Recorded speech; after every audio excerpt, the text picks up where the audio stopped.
Panthers. I'm Paula. I'm Jhondeka. And this is B. And this is our second episode of Pod Talks, Women History Month edition. Yay! So how are y'all today? What's going on? It's wet and cold outside. Wet, cold. I'm feeling a little bit sick, but I'm getting over it. Yes. So it's Women History Month. What are some things that you guys have been doing? What are some insights that you would like to share? Yeah. So I feel like in GSU there's a lot of organizations. So do you guys want to talk about some organizations on campus? Yeah. So who are we to not talk about HSA? I mean, HSA, even though we do have a very strong women lead team, we are definitely open to everyone. So we would like to see more men on the team because, guys, it's a girl's world, but we also need men too to keep that balance going on. And another org that I like to mention, it's not really an org, but it's a course. It's called Women Lead. I have had the pleasure of taking that course this semester. I'm sad that it's ending because spring is almost out the door. So it's a signature experience course designed to empower women across various majors. It's not set to any particular major whatsoever. It is currently being held every Tuesday from 4:30 p.m. to 7:30 p.m., although I'm not sure if that will change in the semester to come. But based on the registration link that they do provide, they make it known that it is 4:30 p.m. to 7:30 p.m. I'm just not sure which day it'll change to moving forward. And yeah, even though this is the standard time, like I said, I'm not sure which days it will be, but definitely get involved in this because it is so life-changing. You will learn so much about yourself, your career, and most importantly, your voice. Okay, something that I'm in is, I'm a law major, but I'm in Sisters in Law Society, and this organization aims to equip women with the support and tools that they need to succeed in law school and beyond in their careers. They host community building events such as game nights and movie nights, just to get to know like-minded individuals. They also host resume building workshops and law school application workshops, which are super, super helpful as most of us are planning to go to law school. They even have guest speaker events, which are really helpful. And they have recently some teachers come out and talk to us about courses that we should be taking and just their journeys going to law school or in their legal careers. And overall, they just help provide opportunities for us to start preparing for our futures in law school and beyond. Good. Okay, so mine is more of a social organization on campus. It's Campus Girls Lead. CGL is a really good RSO on campus that focuses on empowering women and uplifting women. We have social events, but we also have educational events. And these educational events are women-based, and basically you learn in a safe space. So our past event was leadership, and it was just a really good space on how to learn about leadership while speaking to women, because I don't know about you, but I like learning in a room filled with women because I don't like to be mansplained to, and I feel like it's a very common thing. So if you ever want to learn about something or like that, we do take requests, and you can just learn without being mansplained to, and it's pretty much amazing. We also have social events, and these social events are just to foster a community in a safe space. We do crafts, we provide food. It's just a really good experience to make a lot of more girlfriends, and it's just a really amazing experience. I've met a lot of my close friends there personally.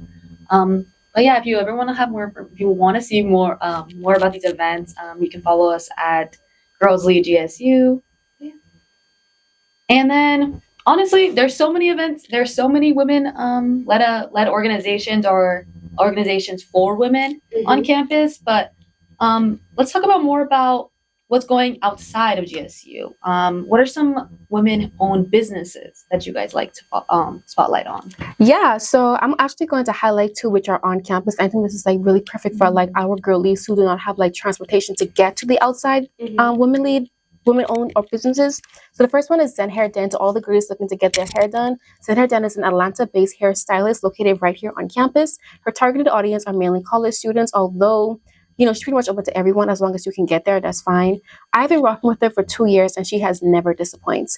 Next up, I would like to highlight Lash by Ash. And again, these names are pronounced just as they are written on Instagram. So that's Zen Hair Den, ZenHairden, Zen Hair Den.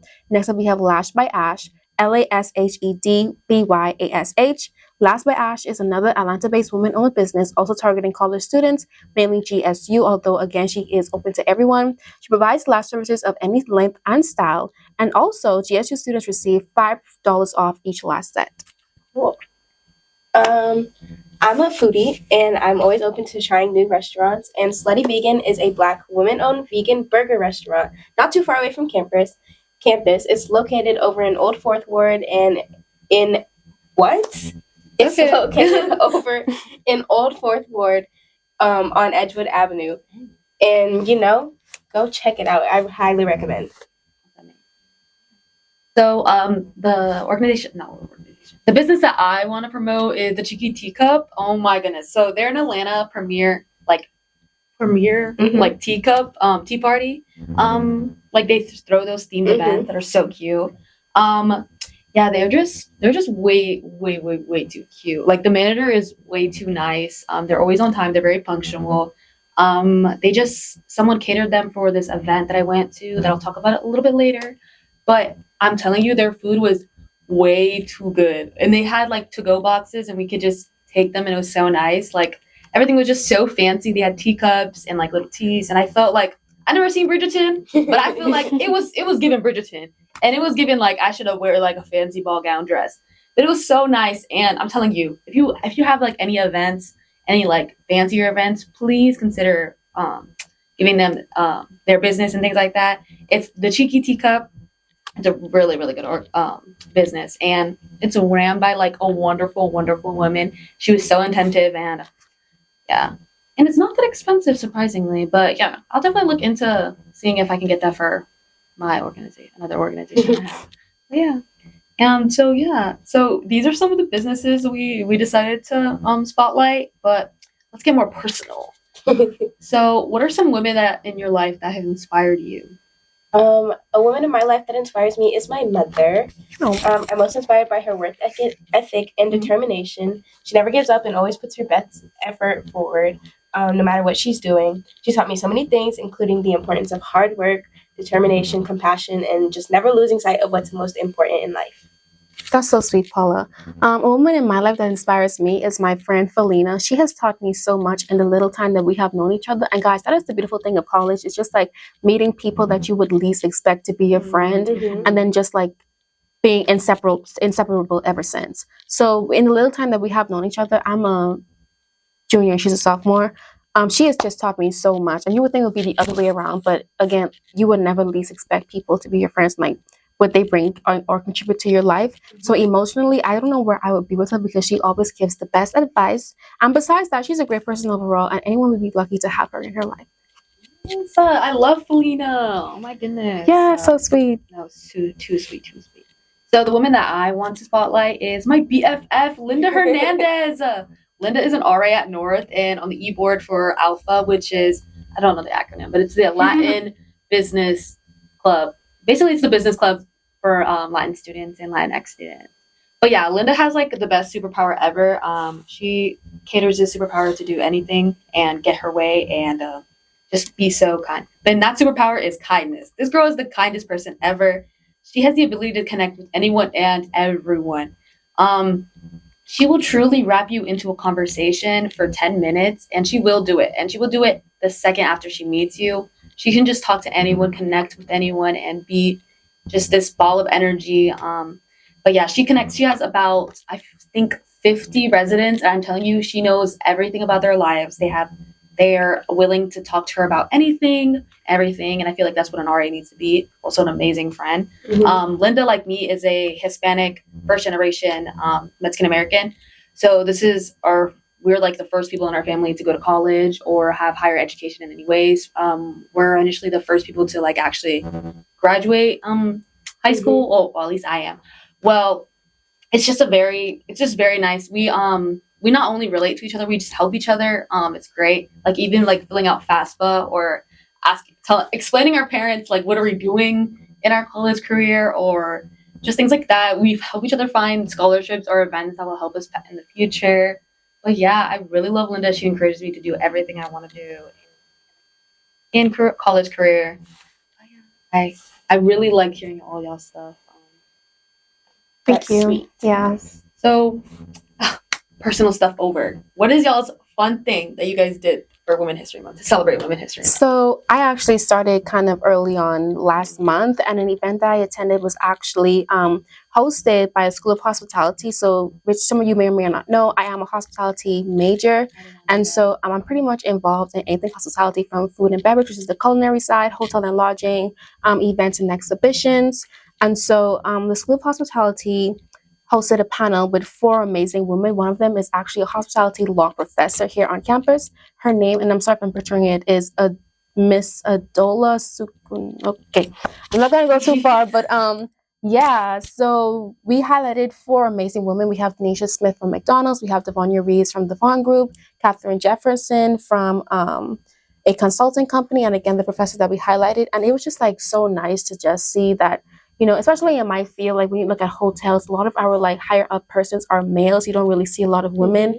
And so like it was very good to see like these amazing women like really out there and taking on roles that were designed for men. And I also wrote down some notes during the event that I'd like to share with you all. So one of the biggest takeaways was purpose, feeling forward. A lot of us sometimes purpose is like you have to just get it and get it and get it, but sometimes it's through you feeling that you actually get it. If you keep purpose in front of you, your journey is so rich. And a lot of people sometimes put money over purpose. Yes, money is great. It makes you happy for a while, but when it runs out, like, what do you have left? Nothing. So this is where purpose comes in. Purpose keeps you going. It's the motivation. Again, money can run out. You know, the happiness and joy that you get from money can run out. But when you have purpose, you will always find something better to do, something more, something that you just long for. Understanding budget and numbers, guys. It's as college students, like we love to spend. Like I spend like crazy. I shouldn't be doing that anyways. But budgeting is really important because you just never know, especially with like the pandemic and stuff like that. We just never would have expected something like that. And so I know it put a lot of us in like a lot of financial crisis, but it's like, had we have budgeted, maybe we could have like better prepared for things like that. And so she also, well, one of them also mentioned to like take up a writing course. This can be like communication, you know, just finding ways to build yourself professionally and know how to speak with like recruiters and students and like all of these big name individuals in your life is very important. Marketing as well. Marketing is also all around us. Like you have to have marketing skills to actually connect and to actually recruit people. And also understanding consumerism, where your business is going is really, really important. And again, this all ties in with budgeting and numbers. And also one of the things that I really, really like is that sometimes you have ideas in the shower, but you aren't able to sustain them. So what does that mean? It's like you have all these wild dreams and all these fantasies in the shower, but it's like, are you really applying those shower thoughts in real life? And if you are, how are you sustaining them? So I just thought that this panel was just like so empowering, and it was just like so nice to be among that. And yeah, I'm really happy that I attended. An event that I went to this month was the Influencer Fest on March 7th. It was so much fun. It was hosted by the Multicultural Center and GSU Spotlight. It was a very fun event. The guest speakers were so informative. They were a bunch of speakers, obviously, on TikTok and Instagram and all that stuff that you will probably see on your timeline at least once. All female speakers, obviously. They were just so empowering, just giving us all the tips and advice when it comes to content creation. The most important tips that I took away from it were just to honestly start posting. They repeated it over and over and over that it doesn't matter what you're posting, just go ahead and start because there's no better time than now. They also were mentioning how it doesn't matter, like you don't have to start with all the nice things. Honestly, just start on your phone, just start with whatever you have, and all that stuff will come later. And then other thing that I really took away from this was just your content is valuable no matter like how many likes or views that you get, just as long as you keep going with it, because all that stuff will come over time. But overall, the event was so much fun. There were also a lot of good giveaways and goodie bag items, including t-shirts, ring lights, little microphones, and just, it was so much fun. Overall, 10 out of 10. It was a really good event. I really liked the food that they gave out. They had like these charcuterie rewards. They were too cute. But yeah, so an event that I went to this month was the Women Herstory brunch. It's a little play on words, really cute. And they kept saying it, and it was very funny. This was probably the most royal and cutesy event I've ever been to. I felt magical. Of course, it was catered by the company I said beforehand, the Cheeky Teacup.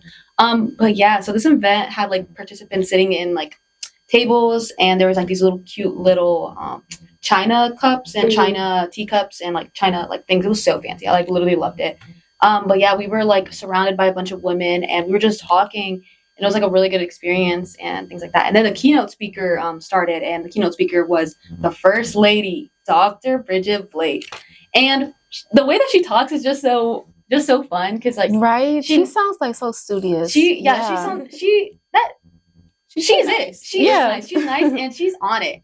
And it's just like, because I feel like as women, you struggle with being kind and also Mhm. being professional. And she's like a great example of you can be both. Right. And we will be both. But yeah, it was just so amazing. She also said that kindness is a superpower, and I feel like that was my takeaway for this whole month. It's only the 22nd, and I think I need to practice more kindness. But yeah, so I feel like she just said if you want to get up front in life, you need to be some kindness and professional, and just be women and connect with each other. But I loved hearing her speak; it was so nice. And I'm telling you, this food that we had was too good. Like we had macaroons, they were so good, and then we had these scones. And I don't be liking scones like that, but they were so good. I like saved some for my friends. It was besides the point, but it was so good. Like I honestly really, really enjoyed this event.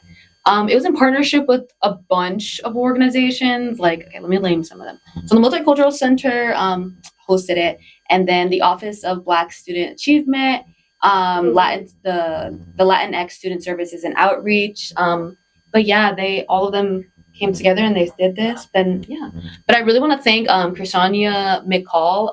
She organized basically everything. And honestly, I've never met her for real, but she is so kind and she does all of like the multicultural center stuff. And this girl advocates for us. Like I'm not gonna say girl. This lady advocates for us. Like she is a powerful being. Like she advocates for us. She makes sure that everyone feels included in these types of events. And her events are good because she actually threw the Influencer Festival, just so amazing. But yeah, I just want to give a little shout out. But yeah, so that's all for our second episode of Paw Talks Women History Month edition. Bye, y'all. Make sure to follow us at GSU HSA on Instagram and HSA GSU on Twitter. Yes, definitely send loop across all of our socials, and we'll see you next time. Bye. Bye. Vendors.